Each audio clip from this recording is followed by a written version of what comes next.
ซิมคำยำแลมจับไม่สาวพี่น้องเลยทักทายทบดีตอนคำจับไม่สาวว่าจีเมนงากระถินใบกระถินไปให้หมูป่าเฮาเบิ่งเอาต้นใดคือว่ามีแต่ใบห่างๆเท่เนาะมาเอาต้นทางหน้าพี่แหละก็แล้วก็ได้งาบักใหญ่หนึ่งพี่น้องเลยเอาไปให้หมูป่าเฮาสิพาเบิ่งบรรยากาศอะไรไม่ได้พี่น้องเห็นบ่เห็นงากระถินนี่นี่ได้งาหนึ่งก็ฮักไปเบิ่งนี่ลูกกิน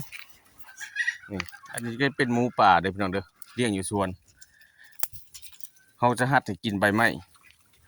นี่อีใหญ่เพิ่นนี่เพศคืออะไรพี่น้องเอ้ยเพศคืออะไรบ่มีตัวผู้ซ้ำว่าจังมือเอาอยู่ทั้งบ้านพุ่นล่ะนี่มักโคตรงากระถินนี่บรรยากาศอยู่หัวอยู่สวนอยู่สัตว์เลี้ยง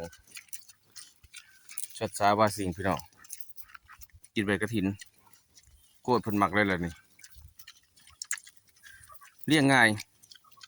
หมูนี่ฮะจะบ่จำเป็นจะเกลือห้ำเสื้อหัวอาหารก็ได้พี่น้องเลยเขามีใบกระถินเศษผักเศษหญ้าให้ไปกินหมูนี่อันนี้ก็ได้40-50 โลนางไม่ใหญ่นี่